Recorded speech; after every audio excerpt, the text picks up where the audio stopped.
ಸವರ್ಣೀಯ ಯುವತಿಯನ್ನ ಪ್ರೀತಿ ಮಾಡಿದಕ್ಕೆ ಹಲ್ಲೆ ಮಾಡಲಾಗಿದೆಯಂತೆ. ದಲಿತ ಯುವಕನನ್ನ ಕರೆಸಿ ಹುಡುಗಿ ಕಡೆಯವರು ಹಲ್ಲೆ ಮಾಡಿದ್ದಾರೆ ಅನ್ನೋ ಆರೋಪ ಮಾಡಲಾಗಿದೆ. ತುಮಕೂರು ಜಿಲ್ಲೆಯ ಕುಣಿಗಲ್ನಲ್ಲಿ ನಡೆದಿರುವಂತಹ ಘಟನೆ.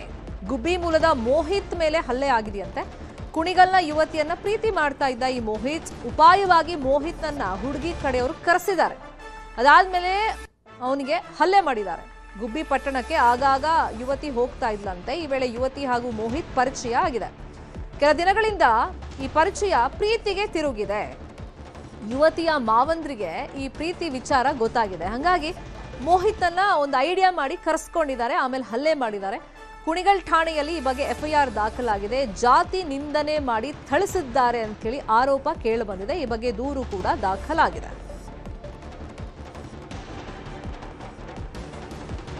ಸವರ್ಣೀಯ ಹುಡುಗಿಯನ್ನ ಲವ್ ಮಾಡ್ತಿದ್ದಾನೆ ಅಂತ ಹೇಳಿ ಉಪಾಯವಾಗಿ ಈ ಮೋಹಿತ್ನನ್ನ ಕರೆಸ್ಕೊಂಡಿದ್ದಾರೆ ಹುಡುಗಿ ಕಡೆಯವರು.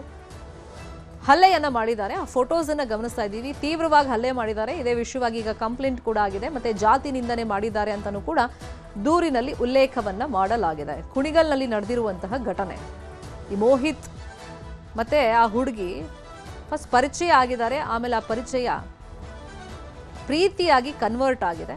ಹುಡುಗಿಯ ಮಾವಂದ್ರಿಗೆ ವಿಷಯ ಗೊತ್ತಾಗಿದೆ. ಮೋಹಿತ್ನ ಹುಡುಗನನ್ನ ಹುಡುಗಿ ಲವ್ ಮಾಡ್ತಿದ್ದಾಳೆ ಅಂತ ಆತನನ್ನ ಕರೆಸಿ ಹಲ್ಲೆ ಮಾಡಿದ್ದಾರೆ. ಹಾಸ್ಟೆಲ್ ಊಟ ಸೇವಿಸಿ ವಿದ್ಯಾರ್ಥಿಗಳು ಅಸ್ವಸ್ಥರಾಗಿದ್ದಾರೆ. 15ಕ್ಕೂ ಹೆಚ್ಚು ವಿದ್ಯಾರ್ಥಿನಿಯರು ಅಸ್ವಸ್ಥರಾಗಿದ್ದಾರೆ. ಹಾಸನ ಕೃಷಿ ಕಾಲೇಜ್ ಹಾಸ್ಟೆಲ್ನಲ್ಲಿ ನಡೆದಿರುವಂತಹ ಘಟನೆ ಇದು. ನಿನ್ನೆ ರಾತ್ರಿಯ ಊಟದಲ್ಲಿ ಸತ್ ಬಿದ್ದಿತಂತೆ ಹಲ್ಲಿ. ಆಹಾರ ಸೇವಿಸಿದಂತ ವಿದ್ಯಾರ್ಥಿಗಳು ಅಸ್ವಸ್ಥರಾಗಿದ್ದಾರೆ. ಅಸ್ವಸ್ಥರನ್ನ ಹಾಸನದ ಹಿಮ್ಸ್ ಆಸ್ಪತ್ರೆಗೆ ದಾಖಲಿಸಲಾಗಿದೆ. ಇಲ್ಲಿ ಯಾರು ನೋಡ್ಕೊಳ್ಳಿಲ್ವಾ? ಹಾಗಾದ್ರೆ ಹಾಸ್ಟೆಲ್ ಊಟದಲ್ಲಿ ಹಲ್ಲಿ ಬಿದ್ದು ಹೋಗಿದೆಯಂತೆ. ಆದರೆ ಇದನ್ನ ಯಾರು ನೋಡ್ಕೊಂಡಿಲ್ಲ ಅಂತ ಕಾಣಿಸುತ್ತೆ. ಎಲ್ಲರೂ ಊಟ ಸೇವನೆ ಮಾಡಿದ್ದಾರೆ. ಅದಾದ್ಮೇಲೆ ಅಸ್ವಸ್ಥರಾಗಿದ್ದಾರೆ. ಹಾಸನ ಕೃಷಿ ಕಾಲೇಜ್ನ ಹಾಸ್ಟೆಲ್ನಲ್ಲಿ ನಡೆದಿರುವಂಥ ಘಟನೆ. ಅಸ್ವಸ್ಥ ವಿದ್ಯಾರ್ಥಿನಿಯರನ್ನ ಈಗ ಆಸ್ಪತ್ರೆಗೆ ದಾಖಲು ಮಾಡಲಾಗಿದೆ. ಇನ್ನು ಊಟದಲ್ಲಿ ಹಲ್ಲಿ ಸತ್ತಿದೆ. ಆ ದೃಶ್ಯವನ್ನು ಕೂಡ ನಿಮಗೆ ಮಾರ್ಕ್ ಮಾಡಿ ತೋರಿಸ್ತಾ ಇದ್ದೀವಿ. 15ಕ್ಕೂ ಹೆಚ್ಚು ವಿದ್ಯಾರ್ಥಿನಿಯರು ಇದೇ ಊಟವನ್ನ ಸೇವನೆ ಮಾಡಿದ್ದಾರೆ. ಮಧ್ಯಪ್ರಾಚ್ಯದಲ್ಲಿ ಸಂಘರ್ಷ ನಿಲ್ತಾ ಇಲ್ಲ. MT ಮ್ಯಾರ್ವಿಕ್ಸ್ ಹಡಗಿನ ಮೇಲೆ ಅಮೆರಿಕ ದಾಳಿ ಮಾಡಿದೆ. ಹಡಗಿನಲ್ಲಿದ್ದಂತ 3 ಭಾರತೀಯ ಸಿಬ್ಬಂದಿ ಸಾವನ್ನಪ್ಪಿದ್ದಾರೆ. ಅಮೆರಿಕ ಸೇನೆಯಿಂದ ಈ ದಾಳಿ ನಡೆದಿತ್ತು. ಒಮಾನ್ ಕಡಲ ತೀರದಲ್ಲಿ ದಾಳಿಯಾಗಿದೆ. ದಾಳಿ ವೇಳೆ ಮಾಹಿತಿಯನ್ನ ಭಾರತ ಕೇಳಿದೆ. ಅಮೆರಿಕ ರಾಯಭಾರಿಗೆ ಸಮನ್ಸ್ ಅನ್ನು ನೀಡಲಾಗಿದೆ. ದಾಳಿ ಬಗ್ಗೆ ಮಾಹಿತಿ ನೀಡುವಂತೆ ಸಮನ್ಸ್ ನೀಡಲಾಗಿದೆ.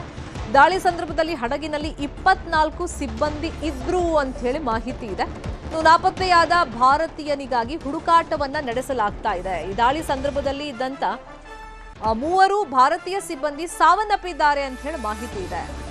ಅಮೆರಿಕ ಸೇನೆಯಿಂದ ದಾಳಿ ನಡೆದಿತ್ತು. ಹಾಗಾಗಿ ಈ ಬಗ್ಗೆ ಸರಿಯಾದಂತ ಮಾಹಿತಿ ಕೊಡಿ ಅಂತ ಹೇಳಿ ಭಾರತ ಕೇಳಿದೆ. ಒಮಾನ್ ಕಡಲ ತೀರದಲ್ಲಿ ದಾಳಿ ಆಗಿರೋದು. ಅಮೆರಿಕ ರಾಯಭಾರಿಗೆ ಈ ಬಗ್ಗೆ ಸಮನ್ಸ್ ಅನ್ನ ನೀಡಲಾಗಿದೆ. ಅಂದ್ರೆ ನಮ್ಗೆ ಈ ಬಗ್ಗೆ ಮಾಹಿತಿ ಕೊಡಿ ಅಂತ, ದಾಳಿ ಬಗ್ಗೆ ಮಾಹಿತಿ ಕೊಡಿ ಅಂತ ಕೇಳಲಾಗಿದೆ. ಮಧ್ಯಪ್ರಾಚ್ಯದಲ್ಲಿ ಇನ್ನು ಯುದ್ಧ ನಿಂತಿದೆ ಅನ್ನೋ ಹಂತಕ್ಕೆ ಬಂದಂತ ಸಂದರ್ಭದಲ್ಲಿ ಮತ್ತೆ ಮೊನ್ನೆಯಿಂದ ಸಂಘರ್ಷ ತಾರಕಕ್ಕೇರಿದೆ.